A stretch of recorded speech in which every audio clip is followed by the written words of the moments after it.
guys, it's Glenn from glenscarcollection.com, and today we're going to do a comparison test of two of my own cars.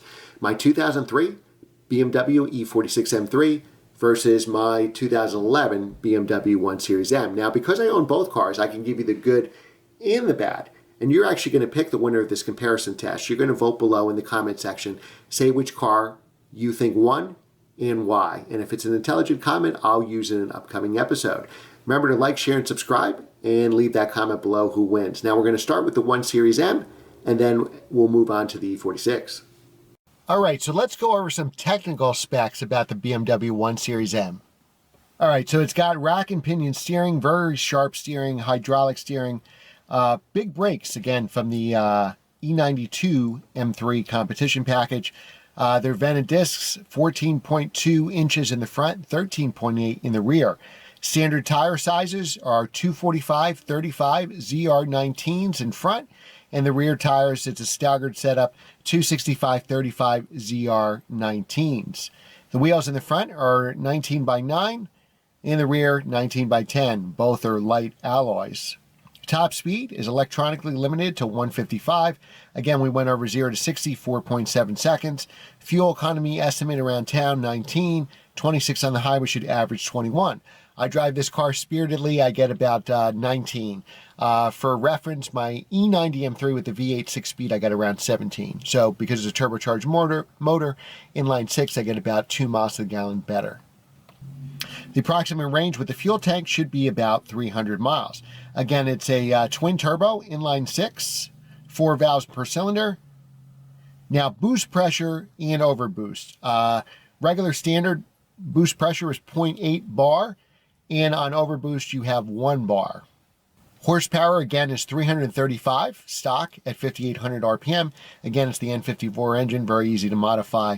You can make big power with these cars. Stock torque is 332, again 370 on overboost. But what makes this car so quick, especially in the turns or coming out of turns or even around town, is that it's available at 1,500 RPM. And as we said earlier, it weighs just under 3,300 pounds, 3,296 pounds, which is very light for today's standards.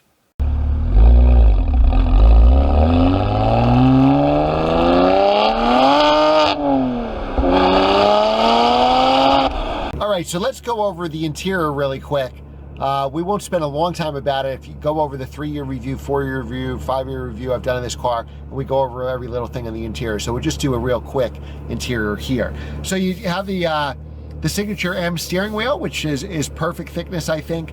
It feels great in your hands. I've done very long road trips with this car, and my hands were not fatigued holding this steering wheel. Here's what dates the car a little bit. You actually have a disc changer here. Press this button to change your CDs, and you can actually burn music to the hard drive. So I have a lot of songs in the hard drive with CDs, but who burns CDs nowadays? The M button here, so if you press the M button, it's going to be hard to see, but there's a little sport button right here that tells you in your sport mode. So that'll give you the sport throttle, and then obviously you'll have the overboost for 10 seconds, the 370 foot-pounds of torque. And these are controls up and down to cycle through everything. It's got Bluetooth for phone, but you can't stream music or podcasts or anything like that. So then you have your controls here, volume control. You have the iDrive. The camera's blocking it, but you have the iDrive, and it's probably the first decent iDrive. So you have the navigation here, you can control it, and then you have obviously your vents, your climate controls. This is where the CD would go, and then your presets for the radio station. This is the cup holder that comes with the car. So this is a lot better than the Porsche cup holder. And then you have another cup holder in here. And then the downside is if you use a radar detector, plugging it in there, you need a very long cord. I usually use a cordless for this, or get an adapter that kind of runs this to the front. And then you have your USB and your auxiliary jack. And then here's all your hard drive, your iDrive controllers here. Like if you're used to the M2 or a newer M3, this should be very familiar to you. All right, and that's the interior.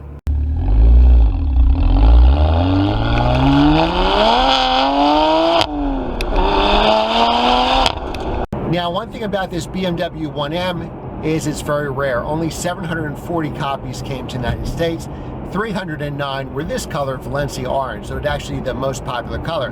No matter what the exterior of the color is, you're going to have this black interior with the orange stitching. Whether you took the white, black, or orange, you're going to have the same interior, almost like the original BMW M2. Now, it's got hydraulic steering, and it's got no sunroof. So E46 M3s, a lot of the sunroof delete cars are worth more money because there were so few of them. My first E46 M3 was a Laguna Seca Blue Coupe, black interior, 6-speed manual sunroof delete, probably one of the most desirable specs.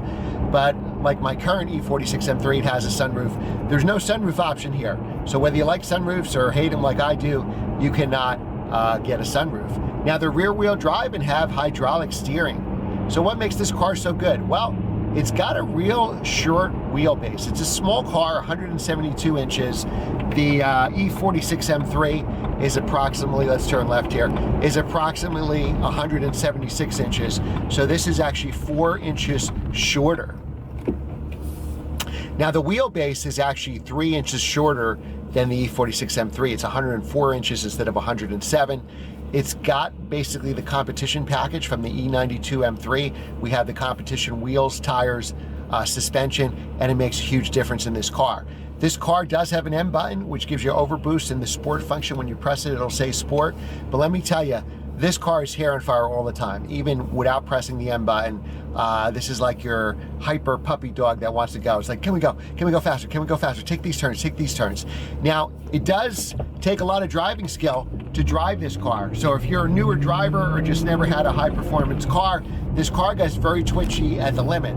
I like it so much because if you do have a lot of driving skill, you will love this car as you approach the limit. Ah, there's a green 650S McLaren. But it's going to be tough if you're driving hard and you're not used to having a car like this. This car really loves to oversteer, and sometimes it doesn't give you any of the warning. We're going over a really bumpy road here, but the ride is actually really good in this car. Unlike an E46 M3, it'll be easy to pass inspection because it's a new enough car, as long as it hasn't been sitting for a long time. Very hard to find these cars for sale.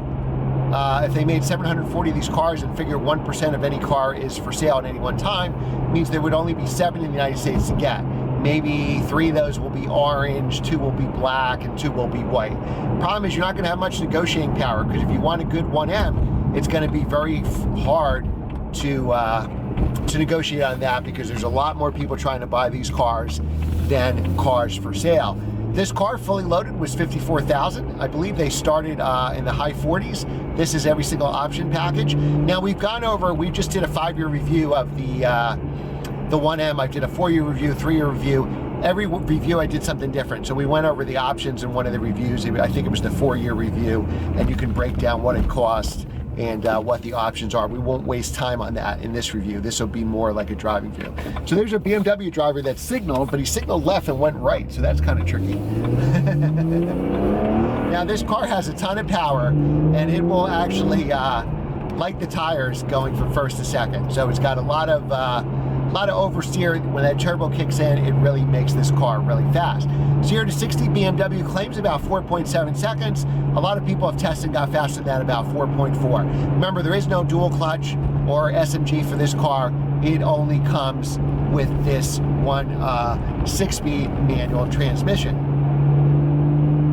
Now, just because of its small size, it's just a blast to drive. Now, it's got the N54 engine, which is easily, you can modify it, make it big power, and it's still pretty reliable.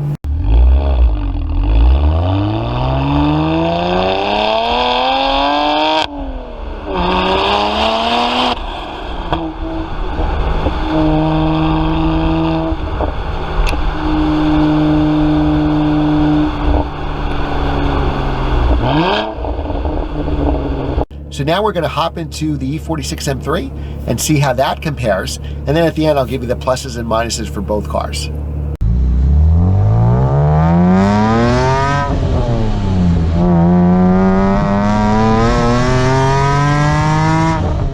Now we're inside the E46 M3, and let's go over the interior real quick. GoPro, start recording. And we'll just do a quick interior here. We have long-term reviews of this car. We'll go over every little thing about the interior. This video is more about driving, so we'll just go through it quickly. So here you have the classic M analog gauges. You have your M symbol here, speedometer that goes to 180 miles an hour, and the red line in this car is over 8,000 RPM. When we turn it on, you'll see that I've been running the car already, driving it. It would have a cold start. The RPM would be like at 5,000 as you drive. It would allow the engine to warm up, so this way you don't over rev the engine when it's cold. You have your temperature control, and then obviously you have your fuel tank. Now this has been rewrapped, this steering wheel. So when I drive it, it feels great. It feels like a brand new steering wheel. And same thing with the shifter. This has been rewrapped as well. It feels like a brand new shifter when I'm driving it. So here you have your controls, cruise control. Now here's where you find on newer BMWs where the heated seat. They didn't have that back in 2003. And then here you have your Bluetooth. Again, you can take phone calls with the Bluetooth, but you can't stream to it. And then your volume buttons here for the radio. Very simple. Without if you don't get one with navigation, your CD goes here. These are your preset buttons. Your air and heat controls where you want them blowing out. Automatic climate control, and if you want to have the recirculated air conditioning. So you have the heated seats, one for each side. Dynamic stability control. This is the stereo button. You press this and the stereo is supposed to sound more like theatrical, like you're in a bigger car with more speakers. And then obviously you have the sport button. I always forget, and this is my second E46 M3, you have the back windows, those side windows actually open too, so you have all 4 window controls. I always think they're on the door, but they're here. Unlocking the doors, hazard. Your 2 cup holders, I'll move this out of the way here, your 2 cup holders, and I guess space to carry change and such. And again, just like the 1M, this is a driver's car. This is when parking brakes were here and not electronic. But beautiful interior. So this is kind of like, I guess I forget what they call it, the titanium trim. This has the optional Harman Kardon stereo. It has the Napa leather. And it's a nice place to be. It's a really nice interior. You do feel like you're sitting on the car though, instead of in the car.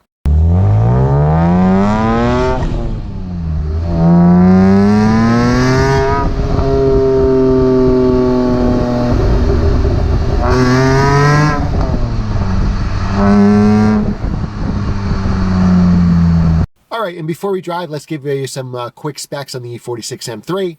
Again, it's an inline 6, known as the S54 engine, producing 333 horsepower. It has a 0 to 60 time of about 4.9 seconds. Torque is like 262 foot-pounds, if I remember correctly. It's rear-wheel drive, just like the 1 Series M. Now, instead of being 172 inches long, it's a little bigger than that. It's 176.85, so it's almost 177 inches, so roughly 5 inches longer than the BMW 1M. The vehicle is 70 inches wide and weighs 32.9591 pounds, so they're almost the exact weight. The 1M was 32.96. This is 32.95.91, so essentially the same weight for both cars. Now, this has a 6-speed manual transmission. As you remember, an SMG, single clutch automated manual is available for this car. This actually has a sunroof, unlike the 1M. We'll get some light in here for filming. So most of these cars are going to have sunroof. And then you can also get a coupe. There's no sedan available for the E46 M3s. Coupe or convertible. So the 1M only came one way, a coupe, stick, no sunroof. This comes a lot of different ways, which probably will appeal to more people. Now, I have the 19-inch wheels on mine, which is the same. The 1M has 19 inches as well.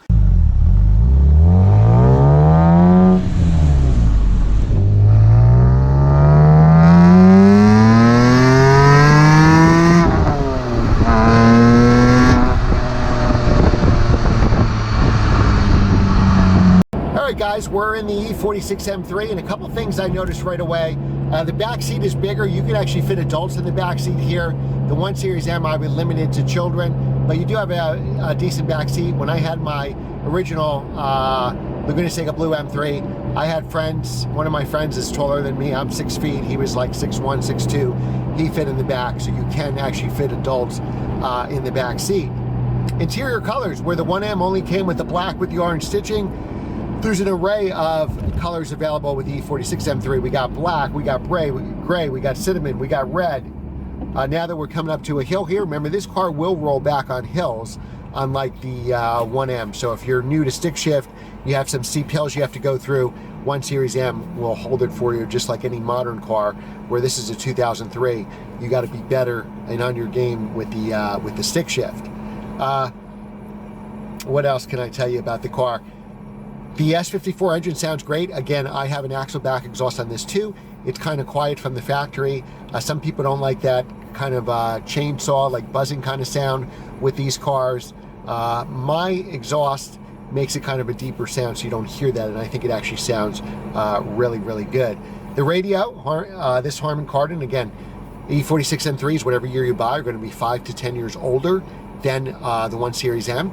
So the stereo, no, is not as good as a modern stereo, but you're listening to this car for the engine music, for that S54 engine. Here we go. So the red line, when it warms up, it's not warmed up, is over 8,000 RPM. You always want to, these cars are finicky engines, you want to be fully warmed up before you get close to that red line. Hydraulic steering, just like the 1M, so you could really place this car where you need to place it.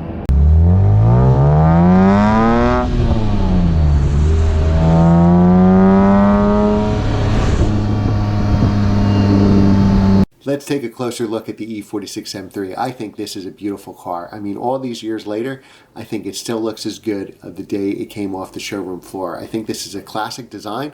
I would consider this a modern classic, and I think 20 years from now it will be actually a classic, but it just looks so good. Now, the driving experience is just as good. There's a lot of cars out there that either have the driving experience and maybe ugly cars or good-looking cars and don't live up to the hype, but this car actually does.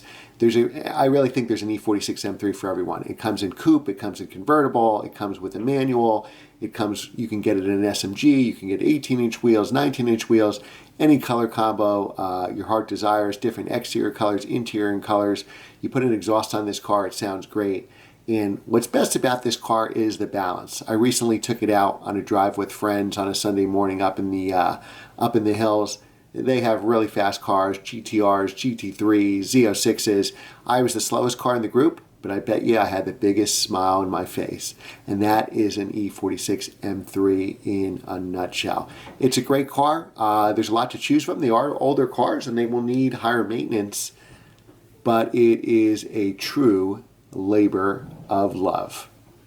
All right, so now what we're going to do is we'll come to a conclusion. I'll give you the plus and minuses for both cars, and remember to vote for your winner below.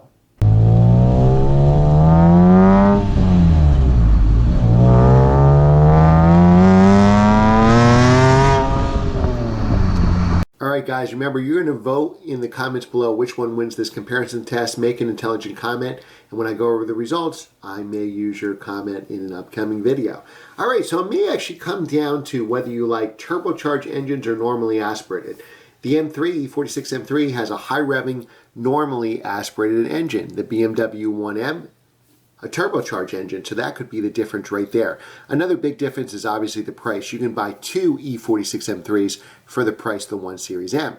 1 Series M, maybe you want a convertible. Can't get that in the 1 Series M. Maybe you want a sunroof. Maybe you want an automatic transmission or a sequential manual or something. Your choices are very limited. The 1M, it pretty much comes one way, except for a few options and colors, where the E46 M3, obviously you have an array of different choices. They're both fantastic cars. The 1M is definitely faster, so that half a second 0 to 60 feels even faster than that with the 1 Series M because you have a turbocharged motor, so you have a lot more power down low. It's also easier to tune this motor, I feel, so you can make, with just a simple tune, you can make 450 foot-pounds of torque. So if bigger power is important to you, a 1M may be better. Obviously the 1M, only 740 copies compared to 25,000, is going to have the most collectability. But you're buying these cars to drive. So leave your comment below, and I will see you next time.